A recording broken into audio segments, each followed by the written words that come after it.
Ma démarche artistique en tant que sellier, ça va être de prendre mes techniques et de les appliquer dans des champs d'application où on ne va pas forcément les attendre, notamment en décoration ou en architecture d'intérieur. Il y a la technique du moulage, le repoussage, tous les dérivés liés au domaine de l'équestre.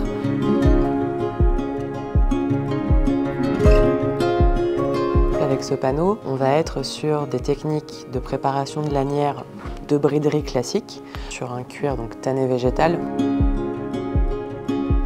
Dans un contexte équestre, on va forcément chercher non seulement la solidité, la tenue dans le temps bien sûr, mais surtout le confort pour l'animal, pour éviter au moindre frottement bien sûr qu'il blesse.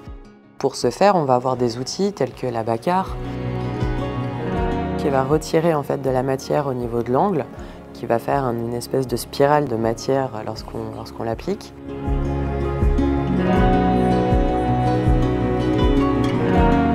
On va avoir également le formoir, qui va permettre de faire un liseré sur le long justement de cette tranche et de préformer ce fameux arrondi.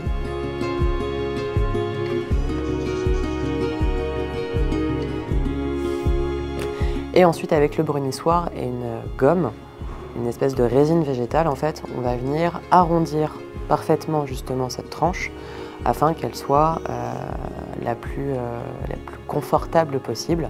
Et au-delà de ça, bien évidemment, avec l'esthétisme parfaitement lisse et brillant.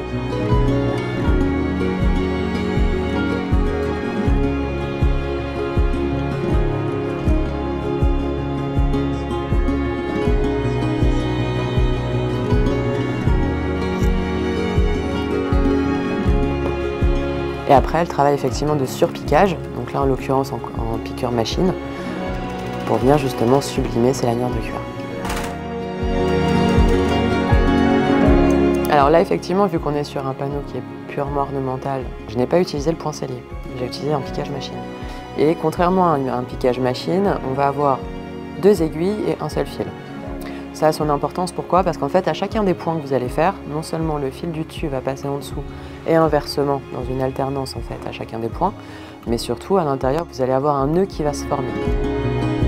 Même si un point potentiellement saute, ça peut arriver, la couture ne bougera pas.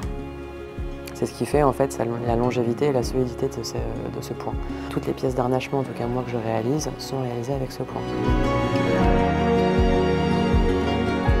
Avec cette bouclerie qui est typiquement liée à l'équestre et qu'on ne voit pas ailleurs, j'essaye de le mettre en valeur sur ce type notamment d'œuvre, en passant par ces motifs géométriques, cette répétition de rythme. Le carré de licol, comme son nom l'indique, en fait, c'est uniquement pour ce type de pièce, qui est une pièce d'harnachement, du cheval au repos. L'œil n'a pas l'habitude de le voir dans un autre champ.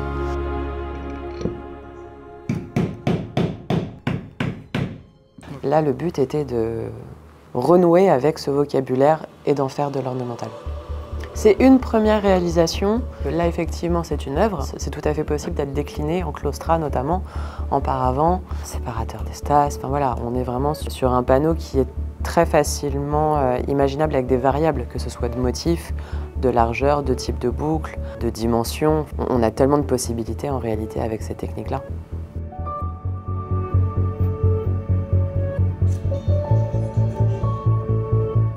Le chaland, c'est un procédé ornemental qui vient de l'art équestre en fait, hongrois du 19e siècle. C'est un savoir-faire qui est très confidentiel, qui est jalousement gardé.